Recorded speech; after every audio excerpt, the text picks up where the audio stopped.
Welcome to the 2020 podcast, episode 5. Now, on this episode, I'm joined by Maxwell, otherwise known as MX, and he's someone that is an up-and-coming musician as well as a model, and someone that genuinely cares and speaks from the heart. He's a guy that wears his heart on his sleeve anyway. So we're going to be speaking about growing up in London, knife crime, and how to overcome our fears whenever we want to start something new, or wherever a young person wants to start something new. So if you haven't already seen some of our podcasts, then head over to our YouTube channel. That is youtube.com/the2020 podcast. Watch episodes 1 to 5. And you know what? Guess what, guys? We've got an amazing run and lead up to the end of the year as well. Episode 6 will be featuring Ruby Dahl, an amazing poet and someone that's very, very successful, not just in this country but across the world as well. And episode 7, we've got Dina Hassanin. So that's the end of the year coming up for 2020, leading on to the year 2020. Make sure you tune in and share, subscribe, like, and literally tell all your friends all about us. Thank you very much.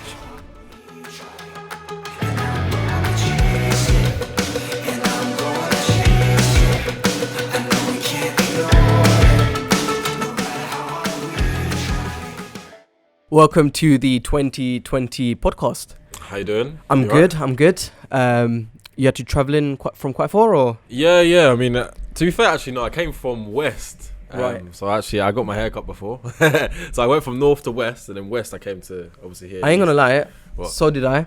Yeah. Even though I have no hair, but I actually did. Shouts to Fades and Blades. Too fresh, mate. You're looking fresh. I appreciate that. Like so you're a Londoner originally. Yes. And I thought, me being a Londoner as well, I wanted to kind of have this kind of a convo about growing up in London, because especially because my background, your background is quite similar and different at the same times in different ways.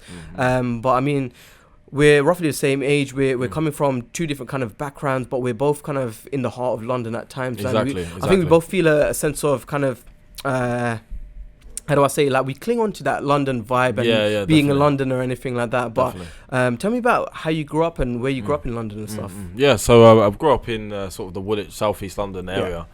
Moved around, say, Woolwich, Abbey Wood, Greenwich. And it's quite interesting because that was like the early sort of stages of my life. Yeah. And I remember really, really clearly, obviously I've got me, my sister, and my brother. Yeah. Obviously living in like a sort of flat and with my mum and dad. And I remember there was a time, because I actually moved out of London when I was about, I think like 8 or 9. Yeah.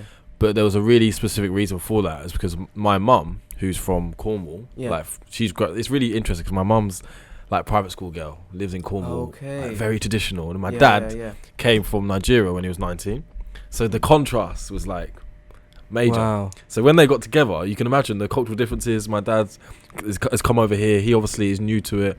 My mum's come to London, she's from Cornwall. It's a match. That's so interesting. Like, so I remember my mum started kind of seeing how my sister and me were kind of turning like in a bad way. Like, she saw my sister was getting into gangs. Okay.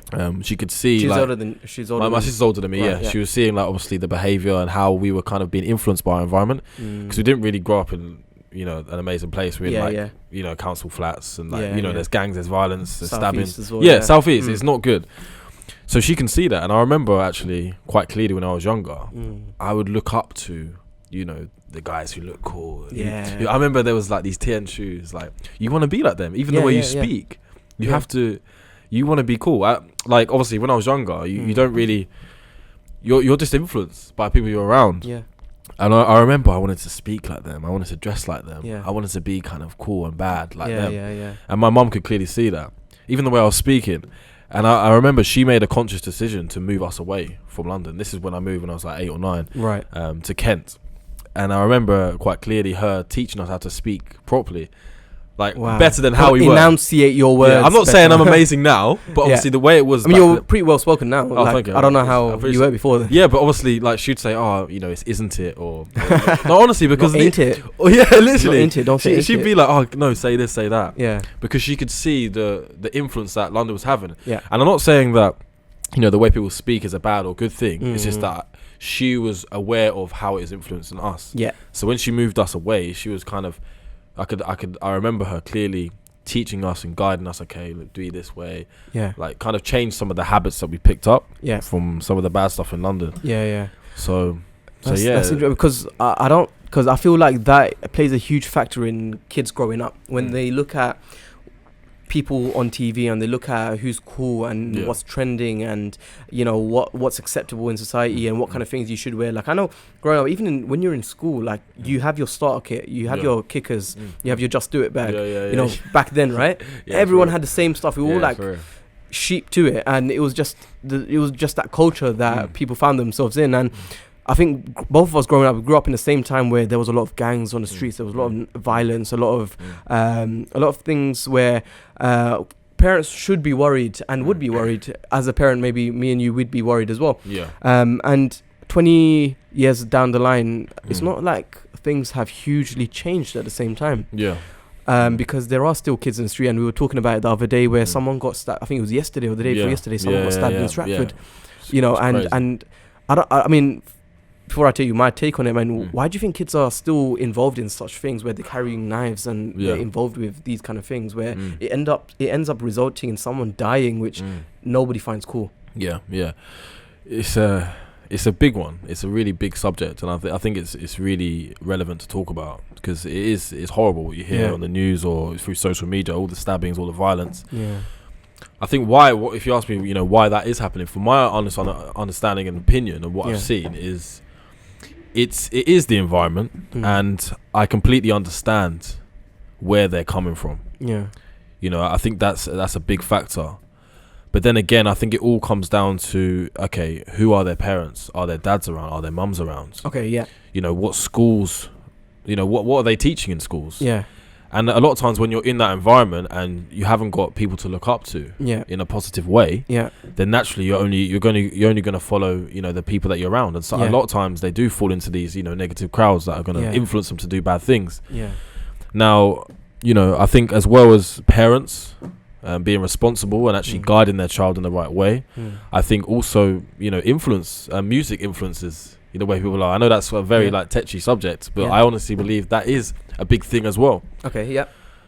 So parents, music, I think the whole social media thing, I think the fact that everyone's got so much access to social media and they so see early on as well. They see that, so it exposes them to it.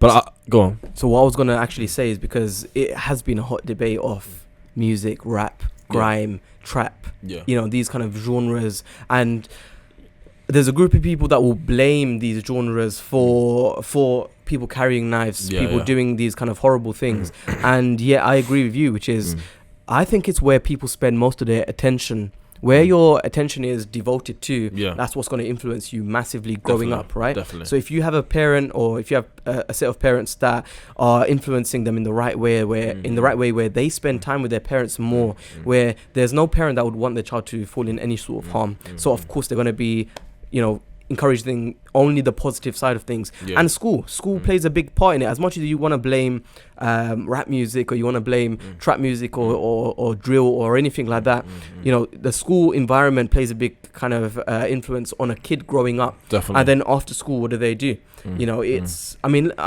I don't understand, because I've still not heard any case, I don't know if you've heard of it, where someone's turned around and blamed the gaming industry for knife crime.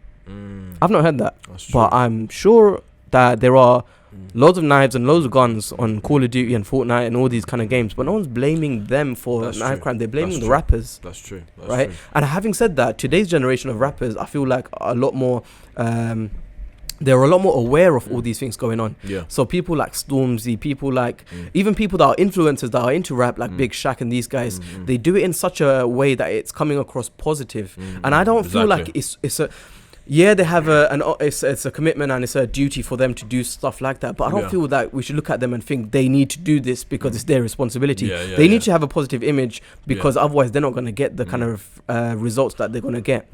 But to look at them and think they're the ones to blame, where actually I think they're not the ones to blame at all. It's not the rap artists, it's the school, it's the parents, and it's the kind of and what you kind of divert the kids' attention to, because kids don't know any better at the end of the day. And it's a horrible kind of situation that we've got going on, where this year, from the beginning of this year, there was deaths, across London. And London's literally trumped New York in a sense of numbers for deaths, and this year alone, and last year it was quite high as well. And again, everyone wants to blame Sadiq Khan as well, being the mayor. So we want to blame all, every other place, but I feel like it starts with the root problem of home. And that plays a massive kind of impact. Definitely. I think what you're saying is correct. I think there is no blame on anyone. I think, say for example, music is a form of expression. So there's no blame. I think people can only talk about their own reality and what they've experienced in life, and I fully condemn that, because something like music is quite a therapeutic thing. Artists do it because it makes them feel good, and I think I definitely support that. I think all change is going to start with the individual, and that is just what it is. When you change yourself, everything else changes. And I think to influence that change, like you said, the schools need to be involved. Definitely parenting, 100%. Having those role models is going to make a massive difference. And sometimes kids just don't have them. Maybe maybe they don't have parents, and it's quite unfortunate. I think to really make that change, it's going to take a lot. And I feel like it's not everyone's responsibility to do it. Really. It's not the rapper, it's not anyone's really. No one has to be a role model, but we just need to understand and be aware of certain implications that certain actions have on the younger generation. That's what makes the difference. And what I would say is, on top of that, if it is such a thing of attention and where they're diverting their attention to, and if it's a case of that, like, I'm creating videos, you're doing things, we're all creating content. This is a content creation generation. 100%. That rhymes so amazingly. It is literally a content creation generation where everyone is creating content, and what we now put out can actually have a massive impact on the youth. So the kids that are listening into us right now, trying to deep what we're trying to say, because we're at the end of the day, for either of us, it's not nice hearing someone dying or someone getting stabbed or someone getting hurt. Especially when we're thinking we went through this growing up, and it's still here today, and we're sick and tired of it. And we worry for the younger generation because they're important to us as well. But speaking about music, so you're now getting into music yourself? So obviously getting into music, it's a fairly new thing for me. And it's quite interesting because obviously I'm coming from a consultancy background. So it's completely different from sort of, I say, the normal story of someone maybe on the streets or in that sort of growing up in that situation. So to transfer into music is like, it's a new field for me, and I like to be able to push myself and see what I can actually do. And I think what made you kind of decide to go into music, and how did people react to your decision initially? It was it's always something that's been in my mind. I've always known that I can rap or sing. I've always known that. I think everyone knows what they can do, but oftentimes they hide it from the world. And I've been around friends and be like, and certain friends have been like, oh, you should do it. You could do it easily. Like, why don't you do it? Then I have, like, say, my dad be like, oh, why don't you do it? And I've always thought, okay, why don't I do it? Like, why not push the boundaries? Why not see what I can do? So there was one moment, I remember I was driving home in my car, and I was like, because one thing with me, I like my word. If I'm gonna say something, I have to do it. I have that integrity. I really, I'm like that. That's a serious thing. I cannot just put things out there and not do it. Go on. Do you end up kind of talking or saying things out loud to yourself just to push yourself to get there? Like, I believe in something called self-declaration. So what I did was, and I think it's very similar to writing. I think everyone can write. I think anyone can write, right? And a lot of people have such hidden talents in writing, but they never actually get themselves out there with it because of certain stigmas and fears, which we'll talk about. But I made my name Saif the Writer almost 8-9 years ago, something like that, and I hadn't released a book. I hadn't really done much with writing, but I made myself Saif the Writer. I love that. That's a big thing. What you just said there is when you give yourself the title of I am this. You're then speaking that into the world, reality, universe. You're like you said, you're making a decision. When you decide, you cut off everything else. And that's why someone's word is so powerful. And if you're a person who can't stick to your word, then your ability to manifest and create things lessens. Absolutely. Because your word is, that you're not going to stick to what you say. So going forward in the future, your word then diminishes in its own power. So being able to say something and doing it is where your true power lies. So if I say I'm going to do something, I have to do it. If I don't do it, I kill a part of myself. That is how I literally I punish myself. It's an internal thing every day. I always end up with a line of, if I die and I haven't achieved this, would I be happy? Exactly. Wouldn't that be, or if I turn 70 and I look back and I think, I regret this. I don't want to turn 70 and regret anything. No way. I don't want to get old and regret stuff. Yeah. That I didn't try this. Whenever I failed, I don't care if I failed. If I failed, I failed. Yeah. But I wouldn't turn around and regret it. I would say I've tried it. I've done it. It didn't work for me, but I'm happy the fact that I even tried it, rather than I'm not happy I didn't even try it. I don't know where I would have gone with it. Exactly. And that's scary. 100%. That's one thing that I always talk about of a good friend of mine. We always talk about, okay, you know, one day you're going to be on your deathbed. Yeah. One day you are going to have your last breaths. It's gone. No more. Yeah. And you will look back. I don't care what anyone says. You will. It'd be like a movie. And you think, I wish I did that. What if this? I don't want to live that, man. Yeah. And I experienced that death feeling a lot. There's actually a book. I think it's a healthy feeling. Oh, it's healthy. I think it's such a healthy feeling. I'm not gonna lie, it makes me feel great because it reminds me of the temporariness of life. Yes. Because I mean, there's a book I read. You might have heard of it, The 50th Law. Yeah. I don't know if you read it yourself. I haven't read it. I have heard of it. Robert Greene and 50 Cent, and they basically talk about the art of fearlessness. Yeah. And it's understanding that your time is limited. Like, your time is limited. Like, every single day, ever since I turned 25, like I told you before, it's like a clock is ticking all the time. Yeah.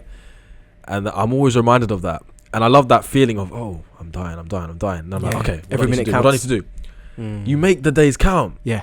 Friday. It goes past. So you're gone. Fast. It's gone.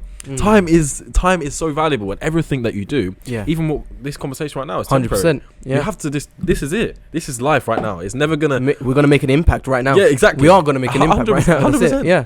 You know, that is what it is. It's every single moment. And like for the example, the future is now. Yeah. It's now. It's just happened. It's right now. Yeah. The future, when you start, obviously, you got big goals. You want to achieve big things. It's gonna be like now. Yeah. It's not like this. Man. You know what I mean? It's right here. Yeah. It's gonna feel like right here. And a lot of people, like you said, and I want to pick up on this, which is the idea of fear, right? Because fear ultimately kills dreams. 100%. Is one of the biggest murderers of our lives, and it's fear created by what other people are going to say about you, fear created by who's going to be happy and who's going to be sad by this action that I'm going to do, and a fear of, can I even do it, and that self-belief or self-doubt that a person has. And I found a few ways to kind of get over it, and you could kind of tell me what you might do in your case to kind of help you with that situation. Like, one of the things I do, and I learn it from other people, is something called like, you have to audit yourself. You have to realize, I'm not going to be the best at everything, but what are my strengths and what are my weaknesses? What do I know? People don't love themselves enough to be able to even say what their own strengths are nowadays. Exactly. And that is a turning point. Once you understand yourself better, once you understand your strengths and your weaknesses, then one of two things: you can get someone else to cover your weaknesses and you push on your strengths, or you work on your weaknesses and you turn them into strengths. Up to you how you do it. You know, and many key people that have become so successful today have done it. You know, and that's just one way to kind of overcome your fear. But there's so many other things, like not paying attention to what other people are going to say. You know, and it's said so much, but like, how do we kind of overcome it? How does especially a young person, you know, who may feel that they can rap or sing or may write, but they don't know if they really want to pursue it? How do they overcome something like that? How would you do that? Well, for me personally, what you're saying is 100% real. I think fear is something that everyone experiences, and there's a really sort of famous saying: "It's fear stands for false expectations appearing real." And that's very true. FEAR. 100%. To get over fear, I mean, it's always going to be there. I think, you know why we admire successful people and people who do big things? It's because we know that they're also experiencing the same emotions we feel, but they overcome them. And that's a big thing with looking up to people who have succeeded in life. Because we know that it's uncomfortable. And one thing that I've realized just from growing up and learning loads of different things through certain challenges is it's never gonna be easier. I'm always gonna feel this fear. I feel fear a lot. I'm never gonna escape it. But it's about understanding that emotion is a temporary thing. It's not going to be there forever. But it's through overcoming that. And understanding through fear is the gateway to you growing further and you evolving as a person. You know when you feel that fear and you're like, that internal, like, I need to stop. That is the barrier you need to go through to be able to grow. Through it. You said fear stands for what? Fear stands for false expectations appearing real, which also can also turn it on its head, can stand for face everything and rise. And there you have it, guys. That is episode 5 of the 2020 podcast featuring Maxwell. Stay tuned for episode 6 and episode 7. And a quick announcement that I thought I'd make at the end of this episode, simply because now I've got the attention of those that will actually listen to the whole podcast, rather than those that only listen to the first bit and then may not finish the whole podcast. So you guys listening in right now are the people that are truly supporting the 2020 podcast. And I just wanted to announce that our Patreon account and page has actually got started. And what Patreon is very simple. It's simply a page or a website where you can donate whatever you want according to the tiers that we've selected for you guys to the 2020 productions and the 2020 podcast. Everything or anything you donate goes towards the production of the actual content, the hiring of the venue, the video editing, the equipment that's being used, and also in regards to building on this and creating better content in the future. But not only that, you'll have access to a lot more perks and exclusive rewards that we'll be able to offer you, whether that is in regards to coming to see a live recording or having access to one of our major events that we'll be hosting in the future, or merchandise, or it could be even sponsorship deals for your own business that we'd love to kind of promote for you guys as well. So make sure you check it out on www.patreon.com/the2020 podcast.